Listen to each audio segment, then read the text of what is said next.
పూరా లోకల్. నమస్తే, welcome to పూరా లోకల్. ప్రస్తుతం మనం గాంధీ భవన్ లో కాంగ్రెస్ పార్టీ సీనియర్ నాయకురాలు వరలక్ష్మి గారితో ఉన్నాము. ముఖ్యమంత్రిని రేవంత్ ఖాన్ అలాగే రేవంత్ ఉద్దీన్ అని బీజేపీ నాయకులు అంటున్నారు. ఎందుకంటే హిందూ దేవులను కించపరిచి మాట్లాడాడని చెప్తున్నారు. మీరేమంటారు? ఏమంటుందంటే మా సీఎం రేవంత్ రెడ్డి గారు ఏ రోజు కూడా హిందూ దేవులను కానీ తెలంగాణ ప్రజలను కానీ ఏ రోజు ఏమనలేదు. తనే అందరికంటే ఎక్కువ పూజలు చేస్తారు, మీకు తెలుసు. తనే అన్ని దేవాలయాలకు నిధులు కేటాయించిండు. కేసీఆర్ ప్రభుత్వంలో ఏదో యాదగుట్ట కోసం స్కామ్ల కోసమో దేనికోసమో యాదగుట్టను డెవలప్ చేసింది తప్ప మా అన్నకు అలాంటి ఉద్దేశం లేదు. భద్రాచలం కావచ్చు, సమ్మక్క సారలక కావచ్చు, యాదగుట్ట కావచ్చు, మన వేములవాడ రాజన్న కావచ్చు, ఈ రోజు మా సీఎం గారు అన్ని నిధులు కేటాయించి తెలంగాణలో అభివృద్ధి చేస్తున్నది ఎవరంటే ముఖ్యమంత్రి సీఎం రేవంత్ రెడ్డి గారు కదా. వాళ్ళు ఏదో ముస్లింల పేర్లు మాకు రేవంత్ ఉద్దీన్ లేకపోతే అది ఇది అనేసి పేర్లు పెట్టినంత మాత్రం మాకేం కాదు. మా సెక్యులర్ పార్టీ, మేము అన్ని మతాలను మేము ప్రేమిస్తాము, గౌరవిస్తాము, వాళ్ళకి మేము స్థానం కూడా ఇస్తాము. వాళ్ళలాగా మతపరమైన అల్లర్లు సృష్టించి మళ్ళీ వాళ్ళు ఏం చేస్తారు, పైకి అల్లర్లు సృష్టించి లోపల మళ్ళీ వాళ్ళ కమ్యూనికేషన్ వేరే ఉంటుంది. మళ్ళీ బీజేపీ వాళ్ళది ఎట్లుంటుంది అంటే బయటికి మాత్రం ఇలాంటివి చేస్తారు, లోపల మాత్రం వేరే నడుస్తుంది. మొన్న బీహార్లో చూసినాం కదా, అది అన్నట్టు వాళ్ళ గతి. అంటే ఎంఐఎం బీజేపీ ఒకటే అంటారా మీరు?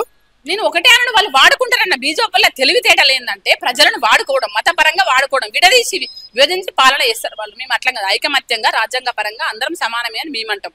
మా ఉద్దేశం ఆనాటి నుంచి ఈనాటి వరకు స్వాతంత్ర పోరాటం నుంచి కూడా మా యొక్క ఉద్దేశాలు అలాగానే ఉంటాయి. ఏమంటే మా కాంగ్రెస్ పార్టీకి అందరూ సమానమే. ఒకరిని కించపరిచి ఒకరిని ఎత్తుకోవడం కాదు. వాళ్ళు ఏంటంటే అవసరాన్ని బట్టి ఒకరిని పడేస్తారు, ఒకరిని తొక్కేస్తారు, ఒకరిని ఎత్తుకుంటారు. ఈ రోజు బీఆర్ఎస్ తోటి లోపాయి గారు ఒప్పందం చేసుకున్నారు. మొన్న బీహార్ లో వాళ్ళ అంటే మతపరమైన అల్లరి సృష్టించి మళ్ళీ వాళ్ళ గెలుపుకు మళ్ళీ వాళ్ళని వాడుకుంటారు అని. తెలంగాణ ప్రభుత్వం ప్రతిష్టాత్మకంగా రవీంద్ర భారతిలో ఆవిష్కరించబోతున్న ఎస్పీ బాలసుబ్రహ్మణ్యం విగ్రహాన్ని పగలగొడతామని కొంతమంది వ్యక్తులు అంటున్నారు. ఏం చెప్తారు? నేను ఒకటి ఏమంటుంటే, బాలసుబ్రహ్మణ్యం వాళ్ళు మన ఉప్పని రాష్ట్రంలో అప్పుడు ఇక్కడే ఉన్నారు. అన్ని తెలుగు భాషకు సంబంధించిన చాలా పాటలు కావచ్చు, చాలా గేయాలు కావచ్చు, తెలంగాణ ప్రజలకి, ఆంధ్ర ప్రజలకి, దేశానికి మొత్తానికి కూడా అందించిన వ్యక్తి అని నేను అంటాను. గౌరవించవలసిన బాధ్యత అందరికీ ఉంది. అది ఎవరి అభిప్రాయాలు వాళ్ళు. దాన్ని వెళ్ళబుచ్చినప్పుడు నేను మాత్రం దాన్ని ఒప్పుకోను, గౌరవించాల్సిందే అని నేనంట. మనం ఇక్కడ భిన్న అభిప్రాయాలు ఎక్కడ తీసుకోవాలి? రాష్ట్రానికి అభివృద్ధి దిశలో తీసుకోవాలి, మనుషులని కించపరిచే దిశలో తీసుకోవద్దని నేనంట. ఏ వ్యక్తికైనా, ఏ పార్టీకైనా రాష్ట్రం గురించి అభివృద్ధి వచ్చిందనుకో అప్పుడు మనం అంతా ఒకటైదాము, మన తెలంగాణ రాష్ట్రం గురించి కొట్లాడదాము. వేరే రాష్ట్రాలతోటి దేశంలో ఉన్న రాష్ట్రాలతోటి మనకి ఏదైనా హాని జరిగినప్పుడు మనం అది అట్లా కొట్లాడదాం, కానీ ఒక వ్యక్తి పరంగా మనం చేయకూడదని నేను అంటున్నా. తెలంగాణ కాంగ్రెస్ పార్టీకి సంబంధించి మంత్రులు, ఎమ్మెల్యేలు అందరూ పవన్ కళ్యాణ్ మీద పడ్డారు. అంటే టాపిక్ డైవర్ట్ చేయడానికి, హిల్ట్ పాలసీ భూముల కుంభకోణాన్ని డైవర్ట్ చేయడానికి పవన్ కళ్యాణ్ మీద పడ్డారు అని అంటున్నారు. ఏం చెప్తారు? అంత చిన్న ఆలోచన మాది కాదంట. వాళ్ళు అనవసరమైన టాపిక్స్ ఎత్తేది వాళ్ళే. మేము అలాంటి చిన్న చిన్న వాటికి మేము డైవర్ట్ చేయాల్సిన అవసరం మాకు లేదు. ఎందుకంటే మేము అభివృద్ధి పదంలో వెళ్తున్నాం కాబట్టి మా ఆశయాలు, మా యొక్క ఆలోచన విధానం అది అభివృద్ధి పదంలో ఉంటుంది కాబట్టి మాకు చిన్న విషయాలను పట్టించుకోవాల్సిన అవసరం లేదు. పవన్ కళ్యాణ్ గారు మాట్లాడిన దానికి సీఎం గారు రెస్పాండ్ అవ్వలేదు అనేది చాలా తప్పు విషయము. ఖచ్చితంగా మీరు మీడియా వాళ్ళు అడిగిన వాటికి మా మంత్రులు, మా పిసిసి గారు ఆన్సర్ ఇచ్చారు. అది అంతవరకు. ఇంకా భూముల విషయం అంటారా, 10 సంవత్సరాల తెలంగాణ రాష్ట్రం లోపల ఇండస్ట్రియల్ ఏరియాకి వెళ్ళండి ఒక్కసారి. మీ మీడియా వాళ్ళు ఒక్కసారి ఆ విజువల్స్ తీయండి. బాలనగర్ అయితే ఏముంది, నాచారం అయితే ఏముంది, పొద్దున 6 గంటలకు, 5 గంటలకు, 4 గంటలకి నిద్ర లేకుండా ఎంతమంది గడుపుతున్నారు అనేది చూడండి. విషవాయువులు వస్తూ ఉంటాయి. పిల్లలకు ఎంతో అనారోగ్య బారాన పడుతున్నారు.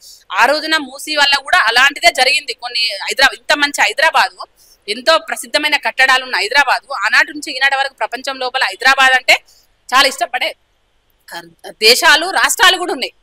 కాబట్టి ఇంత మంచి హైదరాబాద్ ని కాపాడుకోవాల్సిన బాధ్యత మనది. స్వార్థం కోసము, కమిషన్ల కోసము హైదరాబాద్ ని నమ్ముకోలేం కదా మేము. ఖచ్చితంగా తెలంగాణ ప్రజల కోసం దేశం లోపల, ప్రపంచ పటం లోపల చూపించడానికి మా సీఎం రేవంత్ రెడ్డి ఒక విజన్ తోటి ముందుకెళ్తున్నాడు. ఈ రోజు ఇండస్ట్రియల్ పార్క్ అనేది బయటకు తీసుకెళ్లి ఇక్కడ గృహ సముదాయానికి సంబంధించిన, ప్రజల సంక్షేమానికి సంబంధించిన పనులు చేయడానికి, ప్రజల కోసము, అభివృద్ధి కోసము, రేపు పొద్దున రావడం కోసం ఈ రోజు ఇంటి పాలసీ తీసుకొచ్చారు. పవన్ కళ్యాణ్ సారీ చెప్పడు అని జనసేన పార్టీ నాయకులు అంటున్నారు. మరి ఏం చెప్తారు వాళ్ళకి? వాళ్ళ అవివేకం అంట. నేను వాళ్ళ జనసేన పార్టీ అప్పుడు ఎడబుట్టింది, హైదరాబాద్లోనే కదా మీరు పుట్టించింది. వాళ్ళ అవివేకము, మనం ఏం చేయలేము. తప్పు చేసినాడు ఒప్పుకోవాల్సిన బాధ్యత వాళ్ళది. ఒప్పుకోమంటే మీ కర్మ మీదని నేనంట. మీ కర్మ మీరు అనుభవిస్తారు ఖచ్చితంగా. ప్రజలకు మీరు సారీ చెప్పాలి. తెలంగాణ రాష్ట్రం మీద బురద వెళ్తే ఎవరు ఊరుకుంటారు? అదే మాట మేమంటే మీరు ఊరుకుంటారా అని నేను అంటాను. అదే మాట మేము అన్నాం అనుకో, మీ ఆంధ్ర వల్లనో లేకపోతే ఇంకో రాష్ట్రం, మీ విజయవాడ వల్లనో, లేదంటే మీ కోనసీమ వల్లనో, లేదంటే మీ నెల్లూరు వల్లనో ఏదో ఒకటి మాకు కలుగుతుందంటే మీరు ఊరుకోరు కదా. అదే విధంగా తెలంగాణ వల్ల దిష్టి తగిలిందంటే మేమెందుకు ఊరుకుంటాం? తెలంగాణలో చాలా మంది ఉన్నారు ఆంధ్ర వాళ్ళు మీ ఇండస్ట్రీ పరంగా కావచ్చు, లేదంటే అప్పుడు సెటిలర్స్ కావచ్చు, చాలా మంది ఉన్నారు. మేము ఏ రోజు కూడా వాళ్ళని మేము విద్వేషించలేదే. వాళ్ళని సానుకూలంగా మనం స్పందించి వాళ్ళకి కావాల్సిన కూడా మేము ఏర్పాటు చేస్తున్నాం కదా. అది కదా ప్రజాపాలన అంటే. మీరు మాట్లాడిన దానికి మీరు ఖచ్చితంగా వెనక్కి తీసుకోవాలని మీ కర్మ. ఏదో ఒక రోజు మీరే భరిస్తారు దాన్ని. పవన్ కళ్యాణ్ మాటలను కావాలనే వక్రీకరించి మాట్లాడుతున్నారని అంటున్నారు. అంటే మీరు ఆయన మాట్లాడింది ఒకటి, మీరు చెప్తుంది ఒకటి అని అంటున్నారు. మేము చెప్పడం కాదు, మీడియాలలో వచ్చిన వాస్తవాన్ని మీడియా వాళ్ళు అడిగినప్పుడు మా వాళ్ళు చెప్పిళ్ళు, మీరు ఇలా మాట్లాడడం సరికాదు, ఒక ఉప ముఖ్యమంత్రిగా ఉండి ఆంధ్ర రాష్ట్రానికి తెలంగాణ రాష్ట్రాన్ని అడగడం సరికాదు, దాన్ని వెనక్కి తీసుకోండి, లేదంటే మీ సినిమాలు కానీ మీ యొక్క ఇక్కడ జరిగేవి మేము ఆపుదామని అన్నారు. అది కంపల్సరీ వాస్తవం. అది జరిగింది. ఆపుతారా సినిమాలు పవన్ కళ్యాణ్ తెలంగాణలో? అంటే ఆపొచ్చు, తను వెనక్కి తీసుకున్నప్పుడు ఎవరేం చేశారు? ప్రజలే ఊరుకోరు కదా. ప్రభుత్వం మేము ఉన్నాము, ప్రజలు కూడా ఊరుకోరు కదా. ప్రజల మనోభావాలు దెబ్బతీసిన ప్రభుత్వం ఎట్లా ఊరుకుంటుంది? రాష్ట్రం కోసం రాష్ట్ర పరిపాలన, రాష్ట్ర ప్రజా పరిపాలన చేసే ప్రభుత్వం ఎట్లా ఊరుకుంటుంది? ప్రజాభిష్టాన్ని మేము ఖచ్చితంగా అంగీకరిస్తామని నేను అంటున్నాను. ముఖ్యమంత్రి రేవంత్ రెడ్డి తెలంగాణ ఉద్యమంలో పాల్గొనకుండానే అదృష్టం కొద్ది ముఖ్యమంత్రి అయిండు అని అంటున్నారు. ఏం చెప్తారు? తెలంగాణ ఉద్యమంలో పాల్గొనడం కాదు, తెలంగాణ కోసం కొట్లాడిండి అసెంబ్లీలో. ఒక్కసారి విజువల్స్ చూడండి అని నేను అంట. ఆ రోజు తెలుగుదేశం పార్టీలో ఉన్నా కూడా మా అన్న తెలంగాణ రాష్ట్రం కోసం కొట్లాడిండు. అవి చూడండి, మీరు తెలివి ఉంటే. ఎంతో కష్టపడ్డాడు ఆ రోజు. ఓన్లీ దీక్షలు చేసి 2 రోజుల దీక్ష చేసి, ఒక్కరోజు డ్రామా ఆడి, 3వ రోజు కిరోసిన్ పోసుకొని ఉద్యమకారులు అనేసి ఇంటిల్లి పదవులు పొంది తెలంగాణ రాష్ట్రాన్ని దోసుకున్న సంగతి మీరు మర్చిపోయారని నేను అంటున్నా. గడికోసారి అన్న కేటీఆర్ అన్న అటు చూసి బాపు అన్నంత మాత్రాన కొంతమంది మహిళలు మాట్లాడుతుంటే విడ్డూరు కనిపిస్తుంది తమ్మి నాకు. ఎందుకంటే ఒక్కరోజు కూడా 10 సంవత్సరాలలో ఈ మహిళలు ఎక్కడ కనబడలేదు. కార్పొరేటర్లు అయినా మహిళలైనా, ఇప్పుడు మాట్లాడి బయటకు వచ్చే మహిళలైనా ఏ ఒక్కరోజు కనబడలేదు. నాకు బాధ కలిగింది. ఎంతో మహిళలు ఇక్కడ డ్రగ్స్ వల్ల ఎంతో మంది రేప్ చేయబడ్డారు, ప్రతిరోజు హింసించబడ్డారు.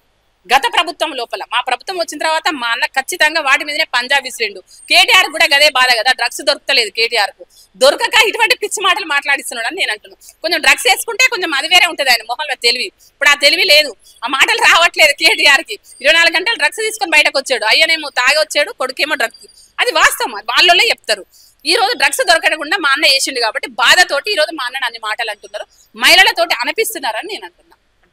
ముఖ్యమంత్రిని వాడు వీడు అని కూడా అంటున్నారు. మరి ఏం చెప్తారు? నేను అదే అంటున్నా, కేటీఆర్ కు డ్రగ్స్ అందట్లేదు, ఆ బాధతోటి ఇక్కడ అభివృద్ధి జరుగుతుంది, బాధపడుతున్నాడు. వాళ్ళు ఏమో భయపడుతున్నారు బీజేపీ వాళ్ళు, ఈ బీఆర్ఎస్ ఏమో బాధపడుతున్నారు. ఎందుకు బాధపడుతున్నారంటే ఇవన్నీ మేము ఏం చేయలేదు. ఎంతసేపు నేను డ్రగ్స్ తీసుకున్నా, మా అయ్యనేమో మందు సీసాలు తీసుకున్నాడు, ఇదే ఇలా జరిగిపోయింది 10 సంవత్సరాలు, కొన్ని స్కాములు చేసినాము. ఒక్కసారి ఈ మహిళలకు చెప్తున్నా, బీఆర్ఎస్ నుంచి మాట్లాడే పిచ్చి మాటలు మాట్లాడే మహిళలకు చెప్తున్నా, అమ్మ మీరు ఇక్కడ పోయి గా చేన్లలోనో గా కాలువలలోనో కాదు, మీరు వెళ్ళి కాళేశ్వరంలో వెళ్ళి చూడండి. ఒక తెలంగాణ పౌరురాలిగా నువ్వు కాళేశ్వరం వెళ్ళి నువ్వు మాట్లాడు. అక్కడ లైవ్ పెట్టని నేను అంటున్నా. అక్కడ లైవ్ పెట్టు నీకు దమ్ముంటే.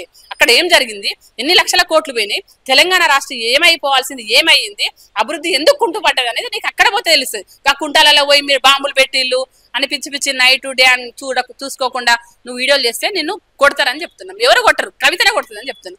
బాబు బాబు అని 10 సార్లు అంటే కవిత ఎందుకు ఊరుకుంటుంది తమ్మి?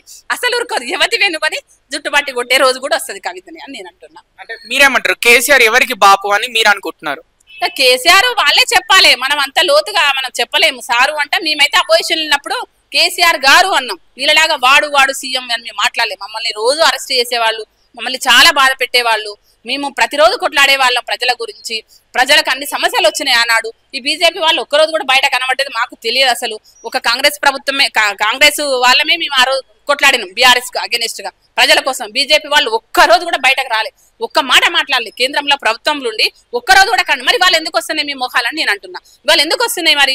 ఆ రోజు బీజేపీ ప్రభుత్వం, బీఆర్ఎస్ ప్రభుత్వం ఉన్నాడు, బీజేపీ వాళ్ళకి మొహం లేదు. కానీ ఇవాళ కాంగ్రెస్ ప్రభుత్వం ఇక్కడ మీరు చేస్తుంటే, ప్రజాపాలన చేస్తుంటే ఓర్వలేక బయటకు వచ్చి వాళ్ళు ఒక్కటైపోయి ఈరోజు కాంగ్రెస్ మీద మీరు మాట్లాడుతుంటే మాకు భయపడాల్సిన అవసరమే లేదంటున్నా. ఎందుకు? మేము వాళ్ళు మురుగుతుంటే మేము మురగాల్సిన అవసరం మాకు లేదు. మేము ప్రజా ప్రభుత్వంలో ఉన్న ఒక విజన్ తోటి ముందుకెళ్తున్నారు మా సీఎం గారు. మా సీఎం గారికి మీ సపోర్ట్ గా అందరం ప్రాణానికైనా మేము తెలంగాణ కోసం 10 సంవత్సరాలు కొట్లాడాం. తెలంగాణ రావడానికి 10 సంవత్సరాలు కొట్లాం. 20 సంవత్సరాల చరిత్ర మాకు తెలంగాణ కోసం ఉంది. మేము ఎందుకు భయపడతాము తాటాకు చప్పులకని నేను అంటున్నా. వాళ్ళు భయంతో బీజేపీ వాళ్ళు మాకు ఇంకా ఉనికి లేకుండా పోయింది తెలంగాణ రాష్ట్రంలో, వాళ్ళు భయపడుతున్నారు. వీళ్ళేమో అరే మేము ఏం చేయలేకపోతే ఇక మేము మాకు ఈ బాధ ఏంది, వీళ్ళు చేస్తుంటే మనం చేస్తుంటే వాళ్ళు ఓర్వలేక వాళ్ళు బాధపడుతున్నారని నేను అంటున్నాను.